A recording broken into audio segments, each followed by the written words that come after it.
भगवान की अहेतु की करुणा कृपा का फल यह है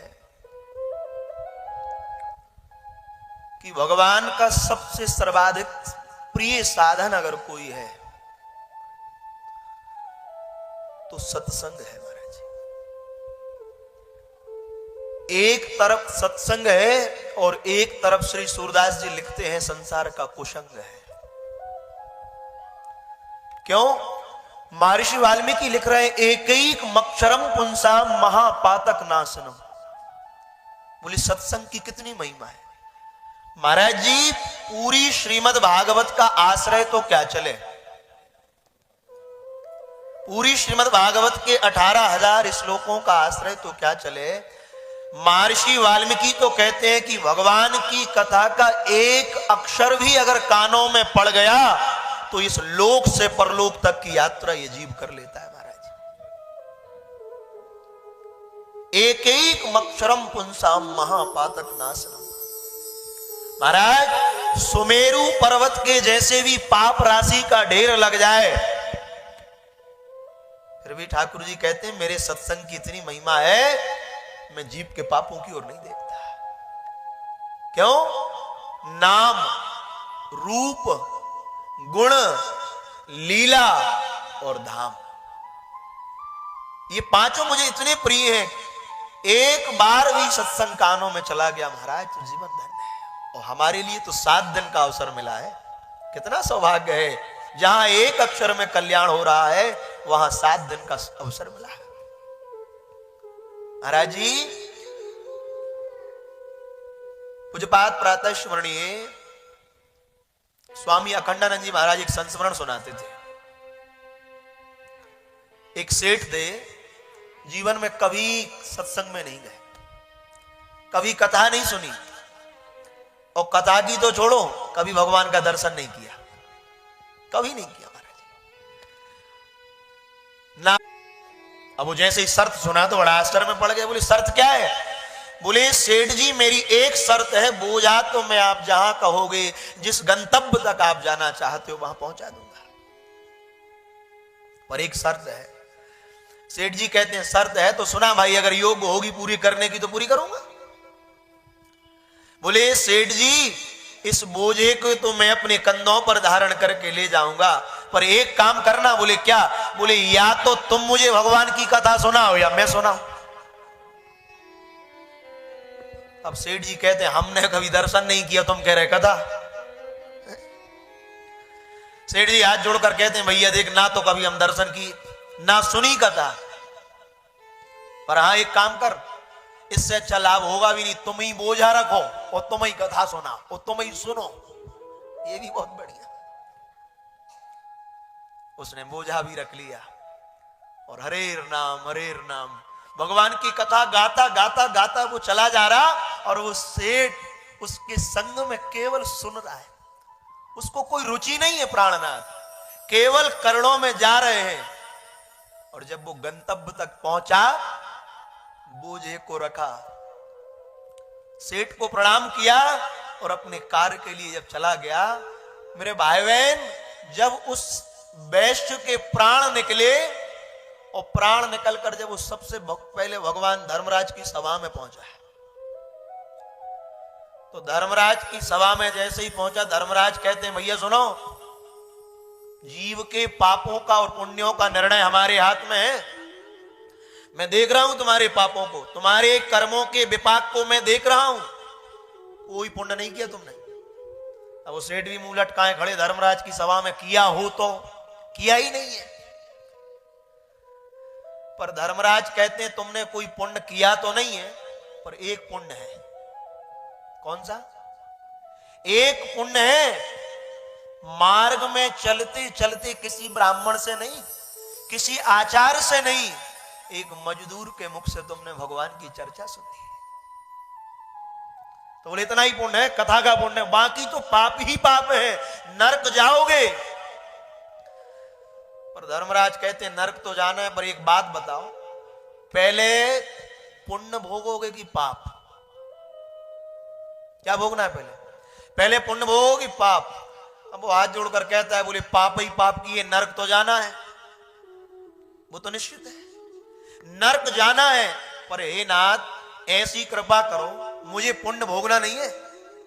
करूंगा क्या पुण्य को भोग कर? भोग कराते हुए तो देखा है, पर हमने भी पुण्य को देखा नहीं, पुण्य होता कैसा है।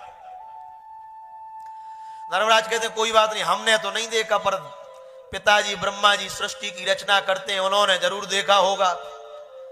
तो जैसे ही ध्यान लगाकर पिताजी का ध्यान किया तो ब्रह्मा जी प्रकट हो गए। बोले पिताजी, ये कलिमल जीव, इसने मार्ग में चलते चलते एक मजदूर के मुख से कथा सुन ली। एक मजदूर के मुख से कथा सुन ली और ये कह रहा है कि मुझे पुण्य भोगना नहीं है, मेरे लिए तो वो पुण्य दिखा दो कि वो पुण्य होता कैसा है। ब्रह्मा जी हाथ जोड़कर कहते हैं, बोले कर्मों को भोगते तो हमने भी देखा है, पर पुण्य को आज तक हमने भी नहीं देखा, होता कैसा है। धर्मराज को आश्चर्य हो गया। उन्होंने कोई बात नहीं, सृष्टि का संहार करने वाले देवादिदेव भगवान महादेव है। तो जैसे ही हाथ जोड़कर भोले बाबा का ध्यान किया, भोले बाबा प्रकट हो गए। बोले सरकार, इस जीव ने केवल कथा को सुना है, मार्ग में चलते चलते आप एक काम करो, इसके इतने से पुण्य को दिखा दो, इतने से पुण्य को दिखा दो। शंकर जी कहते हैं सुनो, सारी सृष्टि को संहार करने की सामर्थ्य इस दास में है, पर पुण्य होता कैसा है वो आज तक हमने भी नहीं देखा। धर्मराज समझ गए, जब ब्रह्मा ने नहीं देखा, शिव ने नहीं देखा, और मैं कर्मों के निर्णय करता हूं, पाप और पुण्य के कर्मों के विपाक का निर्णय करने का अधिकार मुझे है, मैंने नहीं देखा। ब्रह्मा जी कहते हैं बेटा, जीव के कर्मों का पाप कैसा होता है और पुण्य कैसा होता है इसको देखना है, तो उसके लिए भगवान नारायण के द्वार जाना पड़ेगा। भगवान नारायण क्या जाना पड़ेगा? उस भगत से कहते हैं, बोले भैया चलो, अब भगवान तो आने वाले हैं नहीं, चलो वैकुंठ। और जैसे ही ब्रह्मा जी, शंकर जी और उस सेठ धर्मराज युधिष्ठिर चारों के चारों वैकुंठ में गए, और जैसे ही वैकुंठ में प्रवेश करते हैं, कैसा भगवान का दिव्य नव वैकुंठ है। चारों तरफ मणियां सुशोभित तो हो रही हैं, कांतिमय वातावरण है, वैष्णव हरिनाम में आनंदित हो रहे हैं। और जैसे ही प्रवेश करते हैं और जब पहुंचे तो प्राणनाथ स्वयं परब्रह्म परमात्मा संखेत गुण गण निलय अकारण करुणा वरुणालय भक्त वांछा कल्पतरु तड़िद्युत विनंदित पीतांबरधारी भगवान नारायण सिंहासन पर विराजमान है, और भगवान को देखकर प्रणाम किया। आज ठाकुर जी मंद मंद मुस्कुराकर कहते हैं, ब्रह्मा जी कैसे आए? आज आने का कारण क्या है, बताओ तो सही, कैसे आए? ब्रह्मा जी हाथ जोड़कर कहते हैं, बोले सरकार, इस जीव ने मार्ग में चलते चलते केवल आपकी कथा को सुना है, तो ये केवल ये पूछ रहा है कि वो कथा का पुण्य होता कैसा है, मुझे वो पुण्य दिखा दो। वो पुण्य होता कैसा है, वो पुण्य मुझे दिखा दो। भगवान के नेत्र भराए, भगवान के नेत्र भराए। भगवान उस भक्त से कहते, भगत तू देखना चाहता है कथा का पुण्य क्या है? एक एक अक्षरम पुंसाम महापातक नाशनम, मेरी कथा के एक अक्षर का महत्व क्या है जानता है? तू पुण्य को देखना चाहता है?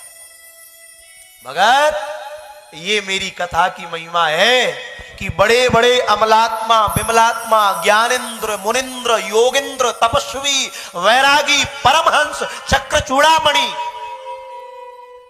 मेरे दर्शनों के लिए तरसते हैं, मेरी एक नक्ष चंद्रिका को देखने के लिए लालायित होते रहते हैं, पर तूने मेरी कथा को सुन लिया।